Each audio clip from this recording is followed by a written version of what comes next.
ఎప్పుడు మంచిది కాదు. ఎటుంటే గట్టే ఉండాలి. కష్టమైన నష్టమైన ఒక సంస్థను ఎంచుకున్నప్పుడు దానిలోనే గట్టిగా నిలబడాలి.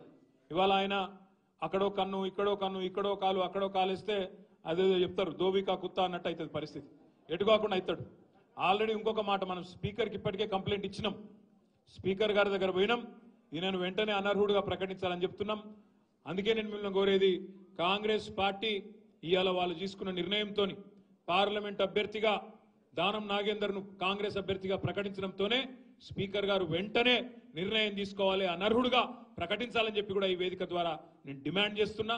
తప్పకుండా స్పీకర్ గారికి రాజకీయ ఒత్తిళ్లకు లోబడి ముఖ్యమంత్రి ఇంకొకలో చెప్తే ఆ ఒత్తిడి కనుక స్పీకర్ గారు లోనైతే వదిలిపెట్టము, సుప్రీంకోర్టు దాకా పోతాం, కానీ నాగేందర్ను అనర్హుడిని చేసేదాకా ఇడిచిపెట్టమనే మాట కూడా తప్పకుండా మీకు విజ్ఞప్తి చేస్తా ఉన్నాం. అందుకే మా సోదరులు ఖైరతాబాద్ లో ఉండే నాయకులు కార్యకర్తలకు ఉన్న విజ్ఞప్తి, ఇక్కడ ఉప ఎన్నిక రాబోతా ఉన్నది. 3-4 నెలలనే ఉప ఎన్నిక వస్తున్నది. దానికి కూడా తయారు కావాలి. తప్పకుండా ఈ ద్రోహం చేసిన నాయకులకు బుద్ధి చెప్పాలని చెప్పి కూడా నేను మీకు విజ్ఞప్తి చేస్తున్నా. ఇంకొక మాట కూడా నేను మీకు విజ్ఞప్తి చేస్తా ఉన్నా. ఈసారి నిజంగా చెప్పాలంటే సికింద్రాబాద్లో పోటీ మనకు కాంగ్రెస్ తో లేదు. కాంగ్రెస్ అనేది లేనే లేదు. 3వ స్థానమో ఇంకెవడన్నా వస్తే 4వ స్థానం పోయినా ఆశ్చర్యం లేదు. ఎందుకంటే ఇక్కడ కాంగ్రెస్ ను సీరియస్ గా చూస్తలేరు. నాగేందర్ను అంతకంటే సీరియస్ గా ఎవరు తీసుకుంటలేరు. మొన్న ఆయన తీసుకున్న నిర్ణయంతోనే ఆయన మొత్తం పాతాలని పడిపోయిండు. ప్రజలు కూడా సీరియస్ గా తీసుకుంటలేరు. ఎవరైనా పోయి ఓటు అడిగితే కూడా గీన కోటేస్తే మన కాడికి వచ్చింది పరిస్థితి. కాబట్టి మన పోటీ ఉన్నదల్లా భారతీయ జనతా పార్టీతోని కిషన్ రెడ్డితోనే మనకు పోటీ ఉంటుంది. ఇక కిషన్ రెడ్డి గారు ఎంత గొప్పోడు అంటే మీకు తెలుసు, నాకంటే బాగా. ఇక ఆయన ఏం చేసిండో మీకే తెలుసు. ఈసారి పోయినసారి ఏమైందంటే తంతె గారెల బుట్టలో పడ్డట్టు అయింది ఆయన పని. మా వెంకటేష్ అన్న ఏం చేసిండు, అంబర్పేటలో కాలికి బల్పం కట్టుకొని తిరిగి 2014 నుంచి 18 వరకు బ్రహ్మాండంగా పనిచేస్తే ప్రజలు ఆశీర్వదించి ఆనాడు 18లో కిషన్ రెడ్డిని ఇంటికి పంపించిండ్రు, కాలేరు వెంకటేష్ గారిని అసెంబ్లీకి పంపించిండ్రు 1000 ఓట్లతో. కానీ అప్పుడు స్వల్ప మెజారిటీతో గెలిచినాం, 1000 ఓట్లతోనే గెలిచినాం. కానీ వెంకటేష్ అన్న 2018 నుంచి 23 దాకా బ్రహ్మాండంగా పనిచేసిండు, ప్రజల మనసు గెలుచుకున్నాడు. అర్థమైంది కిషన్ రెడ్డి బైసాబ్. ఎందుకంటే ఇక ఈసారి అంబర్పేటలో మన పప్పులు ఉడకాయి, అనవసరంగా పోటీ చేసి ఇజ్జత్ ఖరాబ్ చేసుకుంటూ ఎందుకు అనుకున్నాడు ఏమో, తప్పించుకొని పారిపోయిండు, వేరేటోళ్ళు నిలబెట్టిండు. లాస్ట్ టైం ఏమైంది, 18లో అసెంబ్లీకి ఓడిపోయిండు కదా, అయ్యో పాపం అని చెప్పి పార్లమెంటులో ఓట్లు వేసిర్రు. ఆ సానుభూతిలో తాతగారుల బుట్లో పడ్డట్టు పోయి ఆయన పార్లమెంట్లో పడ్డాడు. కిస్మత్ బాగుంది, కేంద్ర మంత్రి కూడా అయ్యిండు. ఈసారి సానుభూతి లేదు, మను లేదు. ఎందుకంటే ఓడిపోలేదు, నిలబడలేదు, ఓడిపోలేదు.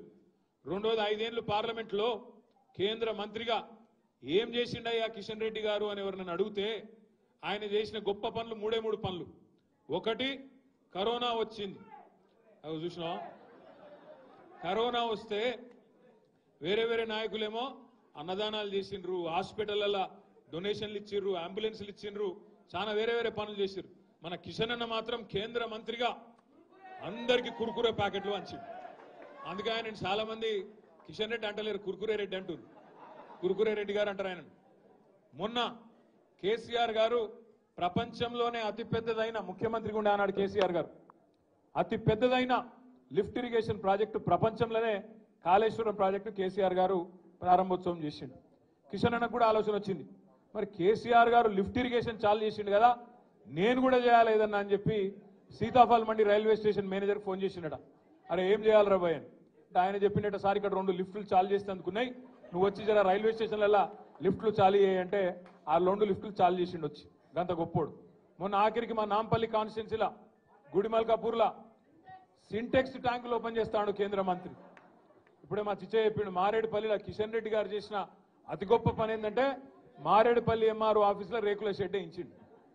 అంత తప్ప ఈ 5 ఏళ్ళు హైదరాబాద్లో మూసీకి వరదలు వచ్చినా రూపాయి దేలే, పైసా సాయం చేయలే. కనీసం సొంత నియోజకవర్గం అంబర్పేటలో ఎక్కడనైతే 15 ఏళ్ళు ఎమ్మెల్యేగా ఉండేనో వాళ్ళ కేంద్ర ప్రభుత్వ ఆధీనంలో ఉండే ఒక ఫ్లైఓవర్ కట్టించాయా మగాయన అంటే మొగడా అంటే అది కూడా శాతగాలే. ఇప్పటి వరకు ఇంకా ఫ్లైఓవర్ కుంటి నడక అట్లే నడుస్తున్నది. ఇప్పుడు కూడా పూర్తి అయ్యేటట్లేదు. ఇంకో సంవత్సరం పడుతుందో మళ్ళీ 18 టర్మ్ అయిపోయే వరకు అట్లే ఉంటుందో నాకు కూడా అనుమానమే ఉన్నది. పక్కకు ఉప్పలు, ఆ ఫ్లైఓవర్, ఈ 2 ఫ్లైఓవర్లు మొత్తం హైదరాబాద్లో 2 ఫ్లైఓవర్లు ఇచ్చినాం కేంద్ర ప్రభుత్వానికి. అది కూడా గుంజుకున్నారు వాళ్ళు, మేము ఇయ్యలే. ఆనాడు మనం ప్రభుత్వంలో ఉన్నప్పుడు మనం చెప్పినాం, అరే మేము మంచిగా కడతామా, జల్దీ కడతాం, మాకు అప్పజెప్పురి, మీకు ఎందుకు ఇవి అంటే లేదు లేదు లేదు ఇది ఎన్హెచ్ నేషనల్ హైవే కేంద్ర ప్రభుత్వ రోడ్లు ఇవి మేమే కడతామని